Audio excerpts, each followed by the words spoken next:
किताबों से नोट्स बनाने थे, बनाए कि नहीं बनाए मुझे नहीं पता।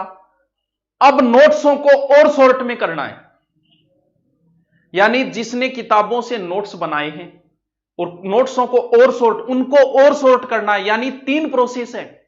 अब कुछ लोग सिर्फ किताब से ही पढ़े, तो अब बड़ा नुकसान होगा एग्जाम के समय।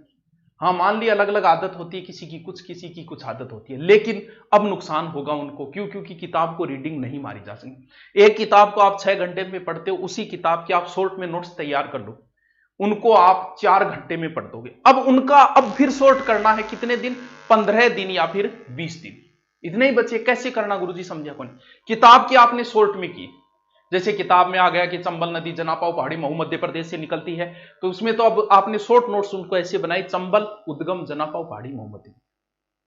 अब आप पढ़ रहे हो तो तीसरा स्टेप जो एकदम रफली होगा, उसमें सिर्फ एकदम काम काम की, आप चंबल पढ़ रहे हो, चंबल लिखा, इतनी लंबाई, सिर्फ लंबाई लिखनी, उद्गम लिखनी, सहायक नदियां सिर्फ नाम नाम लिखने उनके, और कोई विशेष बात सिर्फ नाम, राणा प्रताप सागर बांध, ये बांध वो बांध, बस।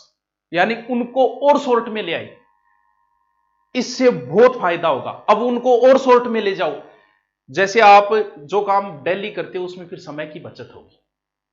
मैं पहले सीखकर जाता था, मुझे 2.5 घंटे लगते थे, फिर आने जाने में 3 घंटे 2.5 घंटे लगते थे। उसके बाद में धीरे धीरे 3 साल तक अप डाउन किया, हर संडे को जाते थे, तो धीरे धीरे फिर 2 घंटे लगने लगे, फिर 2 घंटे से भी कम लगने लगे, और एक रास्ता ऐसे नॉर्मल हो गया था, चलो चलते हैं, ऐसे सोचते ही नहीं थे कि इतनी दूर है वो। क्यों? क्योंकि कोई काम आप बार बार कर रहे हो तो धीरे धीरे वो काम में आपको कम समय लगेगा। अब अगर आपने नोट्स नहीं बनाए तो उनका तरीका है किताबों से वापस तीसरी स्टेप पे आ जाओ, सीधे शॉर्ट नोट्स, उनको और शॉर्ट कर लो, और शॉर्ट करके उनका बार बार बार बार अभ्यास करो। आपका अभ्यास ही सिलेक्शन दिलवाएगा। दूसरा, मॉडल पेपर जितना हो सके, जैसे ही आपने कोई टॉपिक पढ़ा, मेवाड़ का इतिहास पढ़ा, उसके आज तक के आए हुए क्वेश्चन निकालो, मॉडल पेपर ज्यादा से ज्यादा निकालो। वो आपकी मर्जी है, मुझे नहीं लगता, ठीक है ऑनलाइन हम भी देते हैं यारो, सभी देते हैं ऑनलाइन मॉडल पेपर, हम भी माहौल बनाते हैं, लेकिन जहां तक मुझे लग रहा है कि आप मॉडल पेपर भी मॉडल पेपरों से ही निकालो। ऑनलाइन से आप कैसे कर पाओगे उनको सोल्व वगैरह, क्योंकि पेपर ही आपको ऑफलाइन देना है।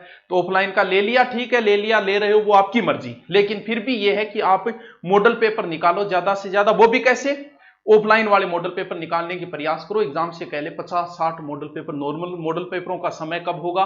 पढ़ाई करने के थकावट के बाद नहीं, हमेशा रिफ्रेश मोड में होना चाहिए, सुबह या शाम, जब आप एकदम रिफ्रेश होते हो उसी समय मॉडल पेपर निकालना। वरना तो फिर वही बात है, मन कहीं और भटकेगा, ये मन भटकाएगा आपको। जैसे ही पढ़ने बैठते हो कोई ना कोई काम की बात याद आएगी और तुरंत किताबें बंद, क्योंकि बहाना ही तो चाहिए इसको।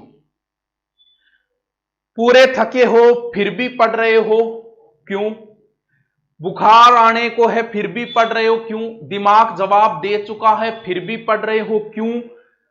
इसलिए क्योंकि इसके बाद में तुम्हें इतना बड़ा खजाना मिलेगा, इतना बड़ा खजाना होगा कि सारी उम्र खरचते रहना, वो कभी समाप्त नहीं होगा।